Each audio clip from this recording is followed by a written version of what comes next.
Deputy chief minister చేసినాడు, అది పూర్తి చేసుకోలేడా? అంటే కాదు, ప్రధాన ప్రతిపక్షంగా ఉన్న మీరు వైఫల్యం కనిపించడం లేదా ఇన్ని నిధులు తీసుకొచ్చి ఆగిపోయిన తర్వాత?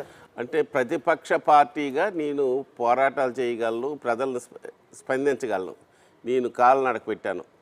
ఏవైతే ఈ బొంతు ఎత్తిపోతల పథకం రైతాంగం ఉందో వాళ్ళకి భరోసా ఇవ్వడానికి, ఈ ప్రభుత్వం మీద ఒత్తిడి పెంచడానికి నేను 18 కిలోమీటర్లు ఎంటైర్ కాలనాడకి వెళ్ళి రైతులు కలుసుకున్నాను. అయినా అప్పటికీ చలనం లేదు. ఓ 3-4 సార్లు వెళ్ళి ఇన్స్పెక్షన్ పెట్టాం, ప్రెస్ మీట్లు పెట్టాం.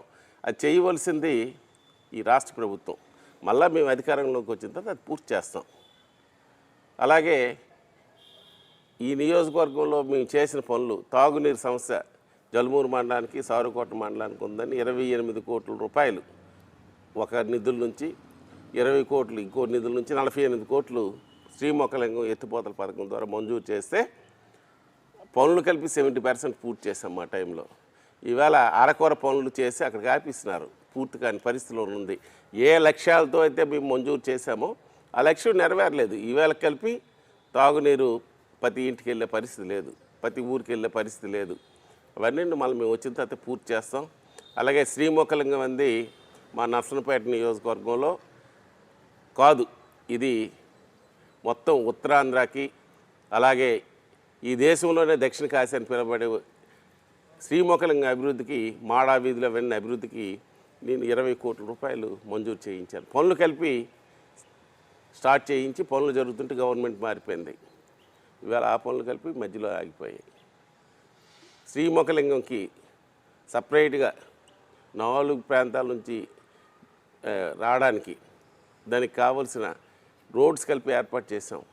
ఆ రోడ్లు ఏదో పూర్తయింది, మా టైంలో కొంత మిగిలిపోయింది, ఈ మధ్యనే కంప్లీట్ చేస్తున్నారు.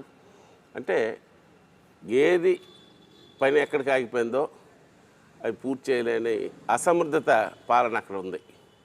అది అంటే చుట్టూ వంశధార నది అద్భుతంగా ప్రవహిస్తుంది, మరోవైపు మీకు తాగునీటికి తాగడానికి లేదు, ప్రతి వరదల సీజన్లో కూడా బిక్కుమని భయపడాల్సిన పరిస్థితి. అంటే మేజర్ పార్ట్లో తెలుగుదేశం ఒక చాలా అధికారంలో ఉంది కదా, ఎందుకు కరకట్ట కూడా నిర్మించుకోలేని పరిస్థితి ఉంది? మేజర్ టైం తెలుగుదేశం ఆ నియోజకవర్గం లేదండి. మొదట్లో సింహ ప్రభాకర్ రావు గారు ఒక 2 పర్యాయాలు చేసినారు. అందులో ఒకటి 5 సంవత్సరాలు, ఒకటి 2 సంవత్సరాలు, అంటే 7 సంవత్సరాలు సింహ ప్రభాకర్ రావు గారు. తర్వాత ధర్మాన ప్రసాదరావు గారు వచ్చినారు. తర్వాత బొగ్గు లక్ష్మణరావు గారు ఒక పర్యాయం అయ్యారు. మళ్ళా కంటిన్యూగా వాళ్ళు 3 పర్యాయాలు అయ్యారు.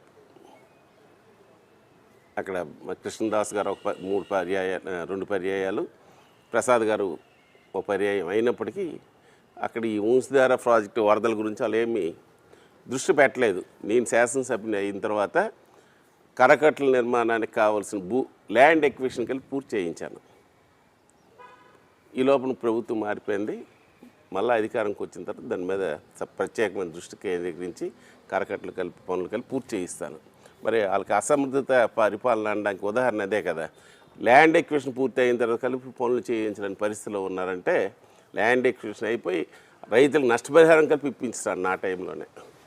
ఇలాగ నర్సనపేటలో భూ కబ్జాలు జరుగుతున్నాయంట, ల్యాండ్ మాఫియా ఉందంట.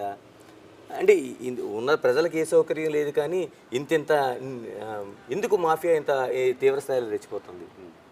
అంటే నర్సన్నపేట పట్టణ పరిసర ప్రాంతాలు భూములకు ఒక హైప్ వచ్చింది. అంటే ఒక భూమి అది వైజాగ్లో రేటు ఉండదేమో, అటువంటి రేట్లు ఉన్నాయి నర్సన్నపేట పట్టణంలో కానీ పరిసర ప్రాంతాల్లో కానీ. దాన్ని ఆసరా చేసుకొని మరి అధికార పార్టీ నాయకుల తాలూకు అండతో రెచ్చిపోయి ఎక్కడికక్కడ భూ కబ్జాలు జరుగుతున్నాయి. తప్పనిసరిగా మళ్ళీ అధికారంకి వచ్చిన తర్వాత దాని మీద సరైన చర్య తీసుకుంటానని మీకు తెలియజేస్తున్నాను. రమణమూర్తి గారు, మీ ఇంటి పేరు బొగ్గు, అంటే నిజంగానే ఒక బొగ్గుమని మండే ఒక బాస్పటం లాగా ఉండాల్సింది. మీరు